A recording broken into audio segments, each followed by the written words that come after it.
Ce peloton de 18 chevaux représentait à lui seul, au départ du Prix d'Amérique, les espoirs de plusieurs millions de parieurs. Il y avait 7 milliards d'anciens francs d'enjeu sous les sabots de ces super cracks du trot international. Vous imaginez la somme d'émotions que tout cela représente pour ceux qui avaient osé risquer la fortune sur les chances de l'un de ces chevaux. 3 favoris au départ, ils se classeront dans cet ordre à l'arrivée: Ozo, Hélène Rodney et Oscar Herrel qui prend la tête en ce moment.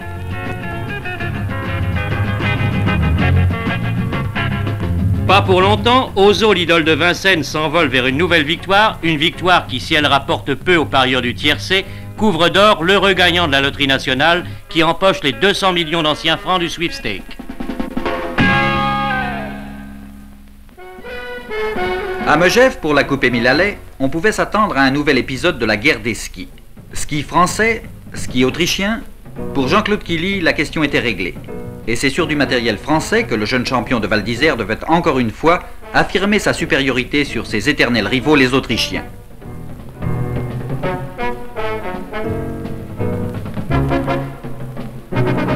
Une victoire dans le slalom qui lui rapporte aussi, comme à Kitzbühel, la première place du combiné. Honoré Bonnet est satisfait, avec Killy, il est tranquille pour des années. Mais l'épreuve la plus spectaculaire sera incontestablement la descente. Sur la piste Émile Allais, l'une des plus difficiles d'Europe, les hommes fusées, lancés à plus de 100 à l'heure, prendront parfois avec la trajectoire idéale des libertés dangereuses. Une douzaine y passeront, de quoi donner le frisson aux plus blasés. Par miracle, il n'y aura que 2 blessés, dont Guy Périlla qui, sur une bosse du Schuss terminal, réalise la plus fantastique cabriole de sa carrière.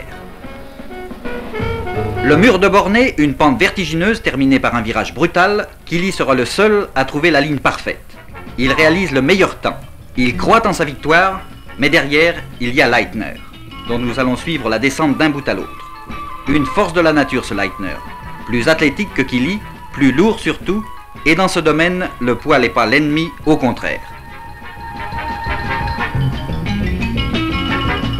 Il file comme une flèche, 100, 110 à l'heure. Les 3200 mètres qui séparent le portillon de départ de la banderole d'arrivée, c'est à 80 de moyenne qu'il va les avaler.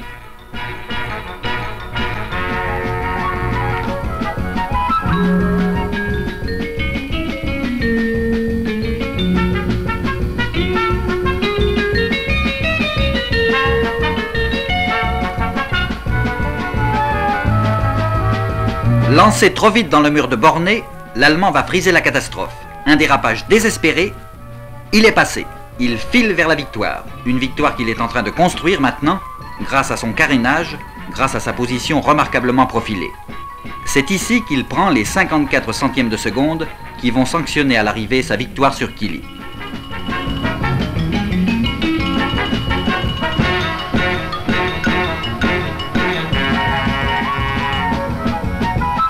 Ludwig Leitner est premier, mais Jean-Claude Killy, skieur complet, restera la vedette de ce Grand Prix.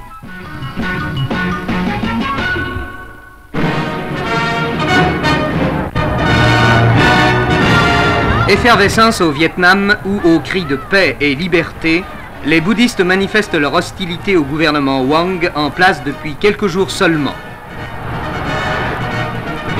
Des ordres qui vont fournir au général Khan le prétexte à une reprise en main des affaires. Ce sera le 7e coup d'État depuis la chute de Ngozi Diem. Le général a tenu à se justifier, M. Wang était un incapable. D'entrée, le nouveau régime s'est voulu inflexible. L'un de ses premiers actes a été l'exécution publique d'un jeune terroriste arrêté alors qu'il transportait une bombe. Une sanction qui se voulait exemplaire et qui s'est déroulée pourtant dans l'indifférence générale. Dans ce tissu de contradictions, la seule réalité demeure le Viet Cong dont la pression se fait de plus en plus forte. Une masse de manœuvres qui a maintenant dépassé le stade du maquis pour s'organiser en unités régulières. Américains et Vietnamiens l'éprouvent tous les jours, en dépit des captures spectaculaires qu'ils peuvent parfois réaliser.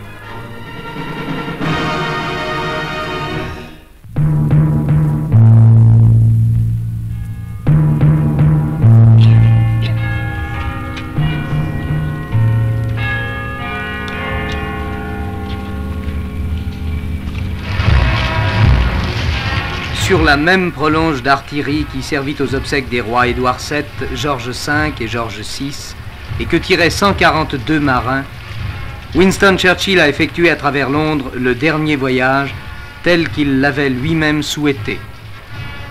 L'Angleterre lui a adressé un adieu à sa mesure.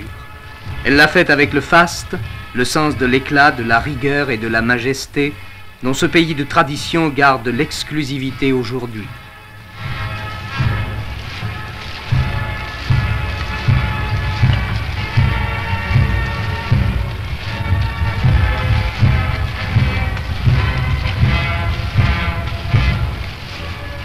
Dans cette prodigieuse procession qui durera 3 heures, la cathédrale Saint-Paul était une halte où 11 chefs d'État et souverains étaient venus joindre leur adieu à celui de Londres. Le général de Gaulle,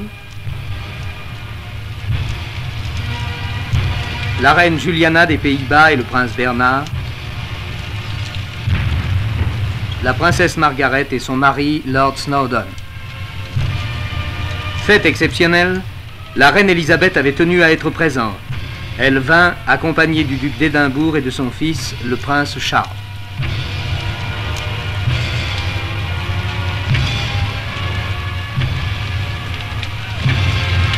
C'est à la fois toute l'Angleterre et 112 nations qui saluèrent la dépouille mortelle de Sir Winston, que 8 grenadiers de la garde portèrent jusqu'au centre de Saint-Paul, suivi de Lady Churchill et de toute la famille du disparu.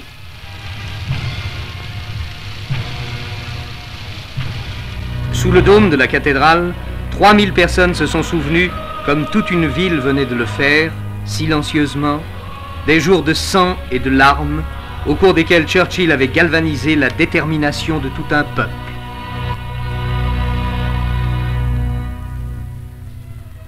Ce que le monde doit à cet homme, les chefs d'État ou leurs représentants en ont apporté le témoignage par leur présence sur les marches de Saint-Paul, alors que la lente procession allait reprendre le chemin de l'embarcadère de la Tour de Londres.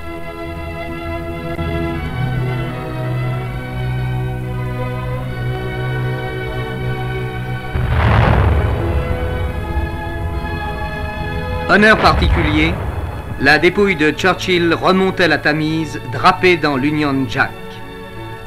Avant lui, l'Angleterre n'avait accordé ce privilège qu'à la dépouille d'un autre Anglais, Nelson.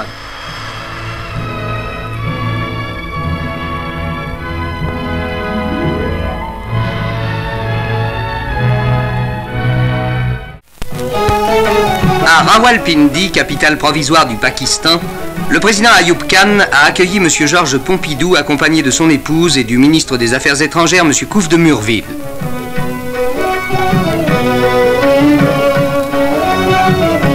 Cette visite, qui devait être marquée d'entretiens importants et qui aboutira à l'intensification des échanges entre les deux pays, a conduit le Premier ministre français à Lahore, où, selon la tradition, il faillit presque disparaître sous les colliers de roses et de jasmin.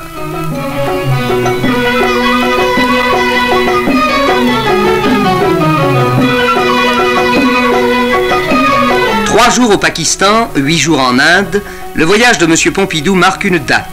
Depuis la création des 2 États issus de l'ancien empire des Indes, c'est la première fois qu'un chef de gouvernement français se rend officiellement dans cette partie de l'Asie aux traditions millénaires.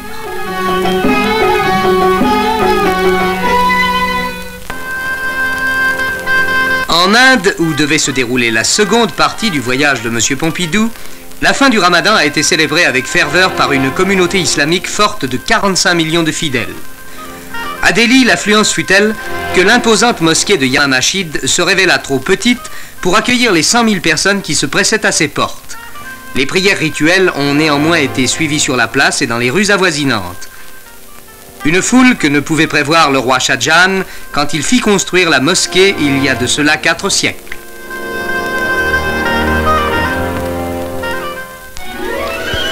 La première question posée au général de Gaulle au cours de sa 12e conférence de presse concernait sa santé. Je ne vais pas mal, mais rassurez-vous, un jour je ne manquerai pas de mourir. Divers problèmes furent évoqués.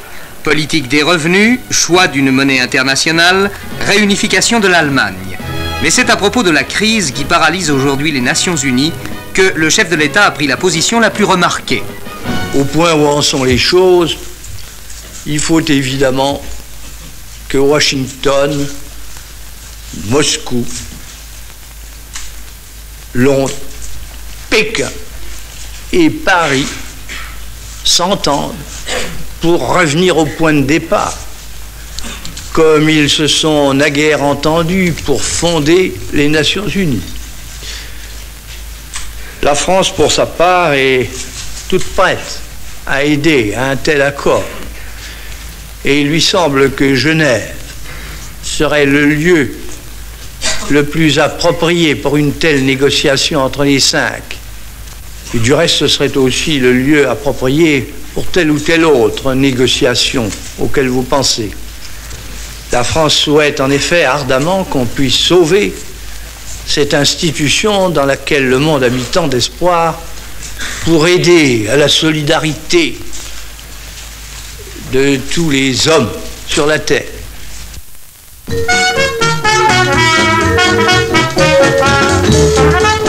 Les Français, gens heureux, sont chaque année plus nombreux à partir en vacances. L'ennui, c'est qu'ils mettent un entêtement certain à le faire en même temps. Dans les gares, comme sur les routes, 1964 a battu tous les records du genre. Combien y en eut-il de ces désappointements naïfs devant des panneaux qui jalonnèrent les grands axes de la migration? Guère plus de place sur le sable, un comble. En moins de 2 mois, la moitié des Français fut en vacances, c'est-à-dire parfaitement entassée. La montagne ne fut guère mieux partagée que les plages. Il suffit de se rappeler la mer de glace au mois d'août. Que se passera-t-il cette année?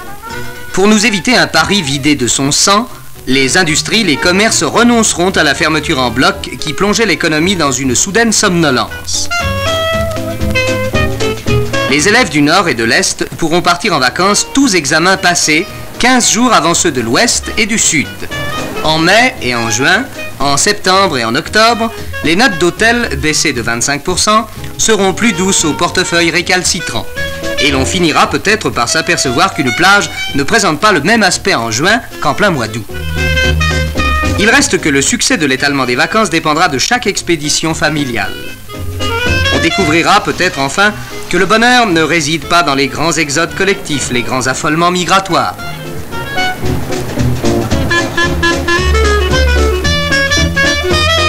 On concevra la détente, l'évasion autrement qu'à la chaîne.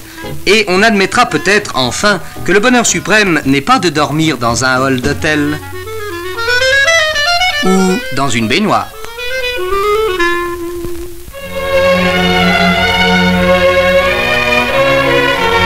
Au musée des arts décoratifs, 800 chefs-d'œuvre d'art religieux ont accueilli le ministre d'État chargé des affaires culturelles, M. Malraux, et les premiers visiteurs de l'exposition Trésors des églises de France.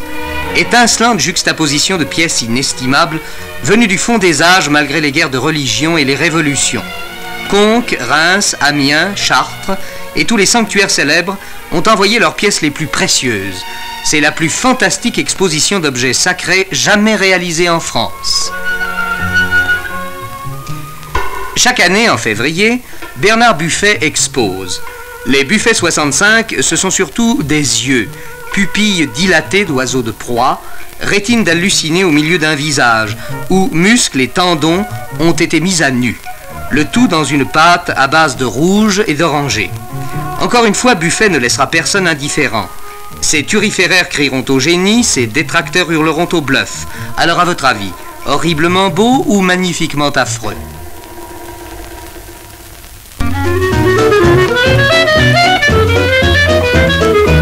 Une cité aux larges avenues géométriques, telle apparaît Jakarta, capitale de l'Indonésie. Le conflit qui oppose ce pays à la Malaisie ramène souvent dans l'actualité le nom de Jakarta, que nous voyons vivre ici sa vie de tous les jours. Jakarta, ville champignon, tout à la fois moderne et traditionnelle, et qui possède un stade à la mesure de grandes ambitions sportives.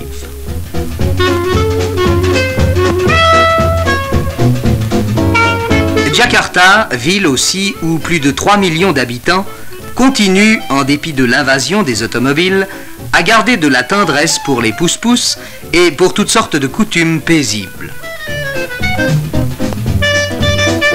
Du reste, il suffit de quitter la capitale où parfois un slogan s'étale pour plonger tout à fait dans l'exotisme émouvant d'une vie faite de simplicité. Ici s'étend le pays des rizières où les chapeaux semblent capables de recéler des grâces infinies. Et c'est ici que nous avons rencontré M. Sudarceno. Il revenait du marché à l'ombre d'une feuille de bananier, l'ombrelle nationale. Il ramenait chez lui une cage avec un oiseau. Et cette cage, il l'a hissée à un mât exactement comme un drapeau, pour que l'oiseau minuscule protège sa chaumière, ses amours, ses récoltes. Ce qui ne l'empêche pas, en homme pratique, d'avoir pris quelques précautions réalistes contre les volatiles trop gourmands.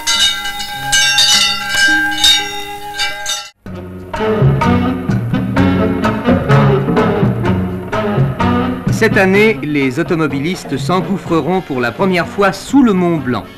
À l'intérieur des deux constructions de béton de chaque côté de l'entrée, on a installé les ventilateurs qui assureront l'aération du tunnel de 11 km 600.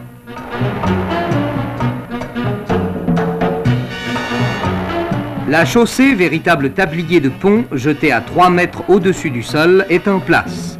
Le temps n'est plus loin où la grille frontière s'ouvrira et où les ventilateurs se mettront en route pour alimenter les bouches d'aération disposées de 10 en 10 mètres.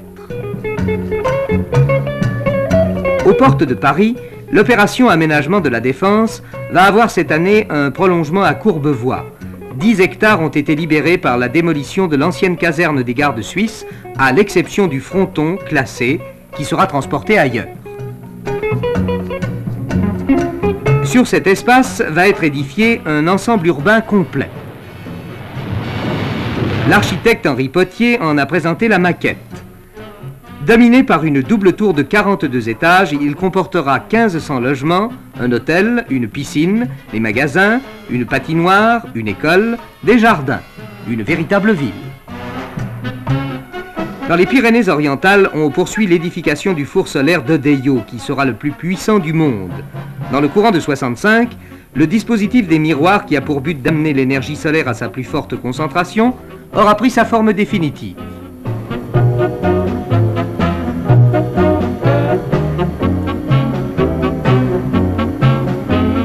Le four de Montlouis, capable d'atteindre en son foyer 3000 degrés, aura trouvé son maître. Celui d'Odeillo sera 20 fois plus puissant.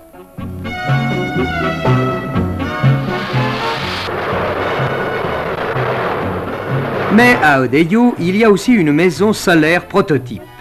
Dans des cloisons à double paroi, la chaleur du soleil est piégée. L'air ainsi chauffé peut circuler ensuite dans les pièces et traverse des ballons d'eau qu'il réchauffe.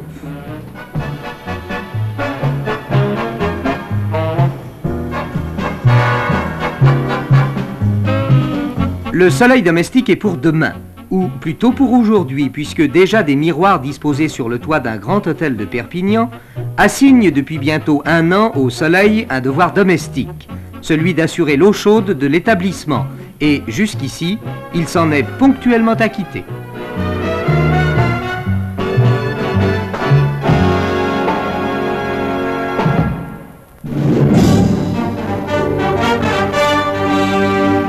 Tout a commencé à la suite de l'attaque au mortier par le Viet Cong du camp américain d'Holloway.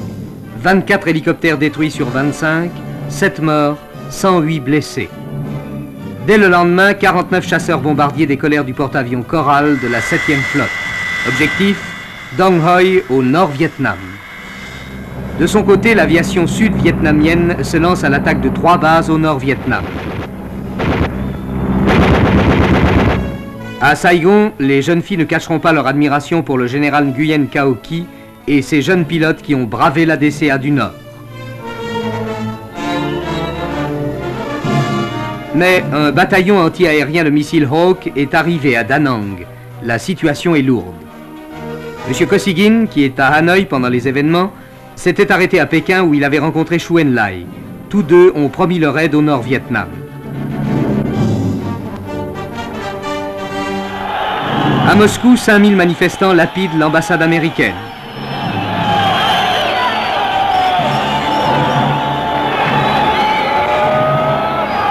C'est bien autre chose à Pékin, où il n'y a pas d'ambassade américaine. Ce sont plusieurs centaines de milliers de Chinois qui manifestent contre les bombardements américains. Ici, le nombre est une tradition. Dans diverses autres capitales aussi des manifestations. À Londres, par exemple.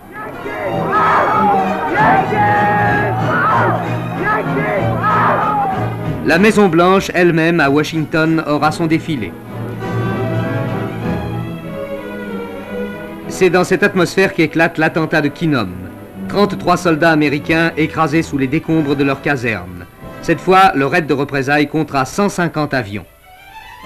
Les familles de tout le personnel américain employé au Sud-Vietnam ont repris le chemin des États-Unis sur l'ordre du président Johnson.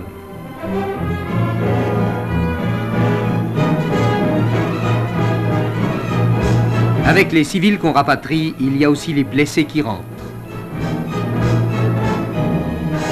Et le monde s'interroge. L'escalade va-t-elle continuer ou les conversations vont-elles s'amorcer? Pendant ce temps, il y a de plus en plus de morts au Vietnam.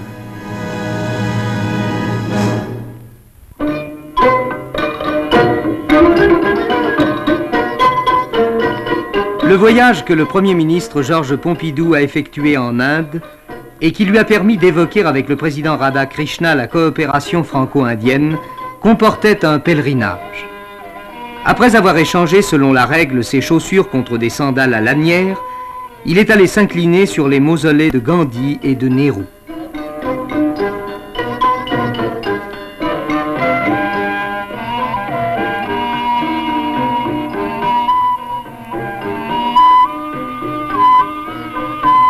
Son voyage comportait aussi une visite à la plus jeune ville de l'Inde, celle que le gouvernement décida en 1949 de créer de toutes pièces au pied de l'Himalaya et dont un Français, Le Corbusier, dressa les plans voici 15 ans. Le nom d'un humble village devenait celui d'une capitale de l'an 2000. Les routes qui y mènent ne sont pas encore toutes achevées. Il est vrai qu'elles progressent au pas des porteurs de paniers et que souvent les mains font l'office des pelles. Il est vrai aussi qu'il passe plus de chameaux encore que de voitures vers Chandigarh. Chandigarh. Là où s'achèvent les derniers contreforts de l'Himalaya, commence le Capitole, la cité administrative. Le Capitole, autrement dit, des volumes tels que les a voulus Le Corbusier. Au-delà, ce sont les secteurs de la cité où l'eau d'une noria alimente une fabrique artisanale de briques.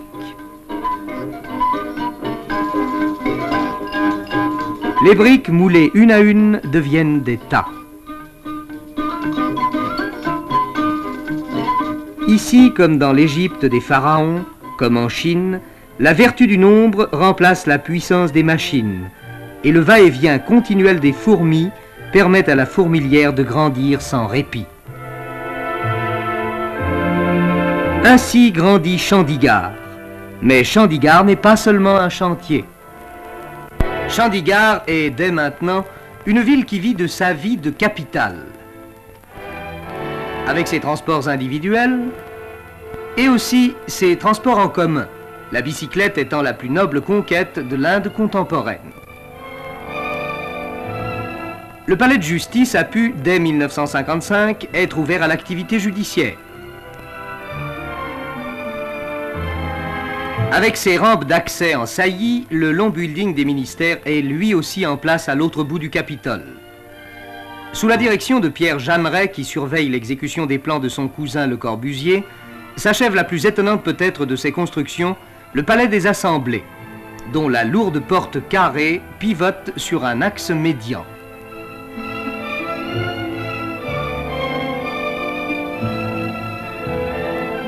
Les fresques qui la décorent portent la signature du grand architecte français. Une signature qui se manifeste d'une façon tout aussi caractéristique sur les façades brise-soleil. Chandigarh, ou le rendez-vous de l'Inde avec le XXIe siècle.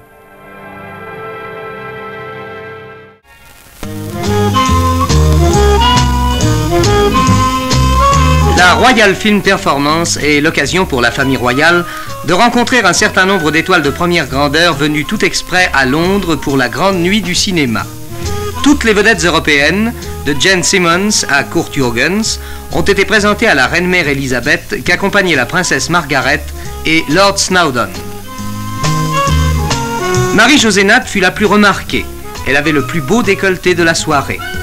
Un décolleté que n'aurait pas désavoué James Bond, dont la conférence de presse à Paris a pris des allures de mêlée de rugby. Comme si on leur avait jeté en pâture les lingots de Fort Knox, journalistes et photographes se sont rués sur le héros de Goldfinger. En fait, c'est l'agent le moins secret qui soit au monde. La preuve, ces procédés ont visiblement inspiré les spécialistes anglais du transport de fonds qui viennent de présenter un véhicule décourageant. Les caisses sont avalées, puis arrimées et bloquées dans leur compartiment. Un système électronique déclenche le freinage automatique en cas d'absence involontaire du conducteur. Un jeu de barre peut doubler instantanément l'envergure du fourgon. Enfin, s'il est attaqué au chalumeau, l'aérateur renvoie illico à l'intrus la monnaie de sa pièce. Le hold-up, une carrière qui offre de moins en moins de débouchés.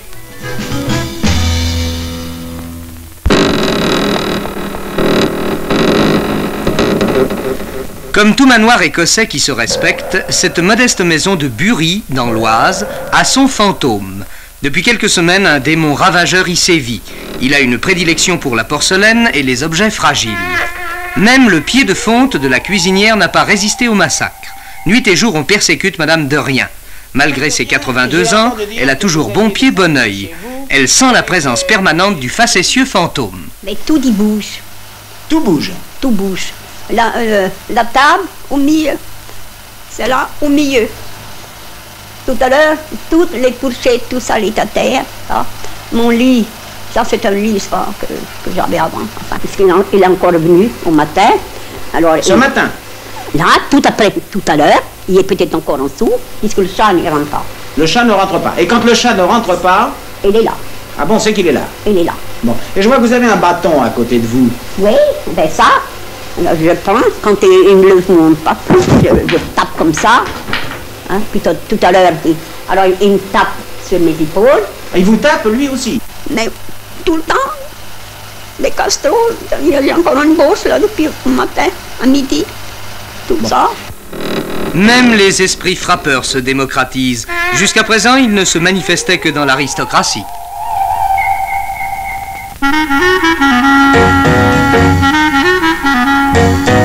À la Défense, un immense puits de 30 mètres conduit au plus insolite des chantiers parisiens, celui du futur métro express. Le tunnel a déjà 600 mètres de long. Derrière un bouclier de métal, des ouvriers travaillant sous air comprimé progressent de 3 mètres par jour. Mais le travail durera encore des années. La ligne transversale comprendra en effet 20 km de souterrain à travers tout Paris. Pour l'heure, tandis que la première équipe progresse à partir de la Défense, une autre avance à sa rencontre à partir de l'Étoile, où la cavité de la future station est presque réalisée.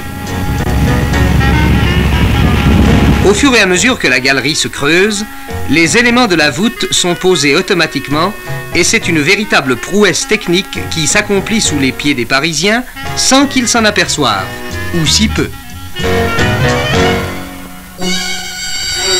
L'engin d'observation Ranger 8, qui avait été lancé de Cap Kennedy par une fusée Atlas à Jena, a parfaitement accompli sa mission.